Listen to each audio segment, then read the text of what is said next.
Qual consumidor nunca ficou na dúvida em relação à cobrança dos 10% nos restaurantes e bares, por exemplo? E o dinheiro é repassado mesmo para o garçom? O couvert artístico é obrigatório? Saiba mais na reportagem de Tiago Bezerra e Jefferson Henrique.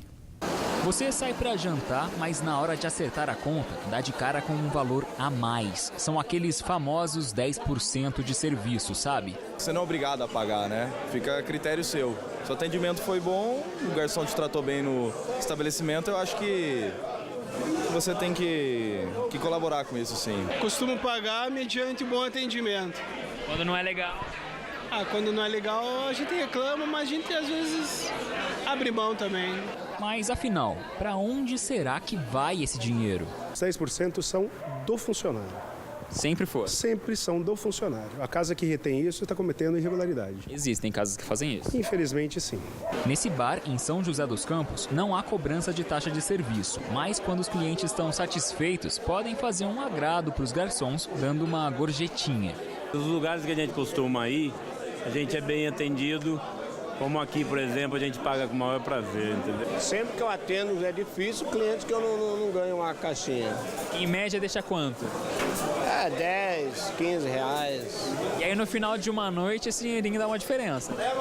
Ajuda, né? Sempre que o assunto é o direito do consumidor, diversas polêmicas são levantadas. Os 10% mesmo, será que eles são obrigatórios? De acordo com a lei, não. O que é obrigatório, pelo menos segundo uma nova legislação que alterou a CLT e passou a vigorar no mês passado, é que quando houver gorjeta, ela não pode ficar para o estabelecimento, mas sim ser repassada para os funcionários. Essa nova lei veio para regularizar esse tipo de situação, né? Antigamente ficava a critério dos donos de estabelecimento e agora não. Agora, com essa normatização, é uma segurança a mais para o funcionário.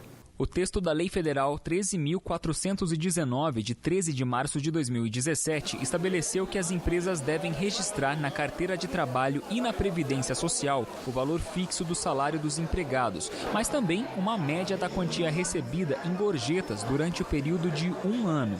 Não há porcentagem mínima ou máxima a ser cobrada, mas vale ressaltar: o consumidor só paga se estiver satisfeito com o serviço. Convencionalmente são os 10% de serviço, tá? Mas existem pessoas que passam isso de 10, 12, 13, 15 ou até mesmo se desvencilham deste valor e pela qualidade do atendimento dão até um valor maior. Tá? Existe um mínimo de 10% convencionado e hoje sancionado na lei, mas máximo não existe. Agora, a gorjeta deve ser distribuída entre os funcionários, seguindo critérios ou acordos coletivos. Para estabelecimentos com mais de 60 empregados, a lei prevê que seja instituída uma comissão para fiscalizar essa divisão. Empresas sujeitas ao modelo de tributação diferenciado, o Simples, só podem utilizar 20% do total para cobrir custos de encargos sociais. Já aquelas cujo modelo de tributação não é diferenciado podem utilizar até 33%.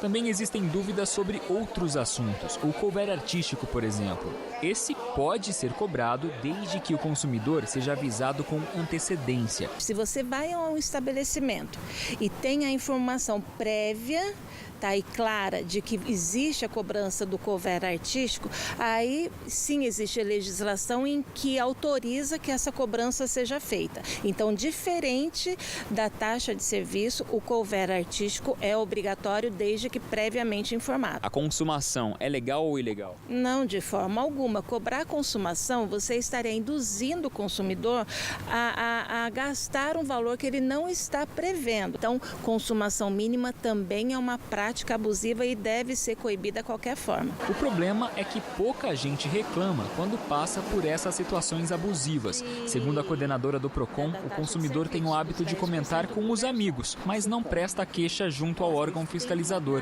Daí, nada pode ser feito.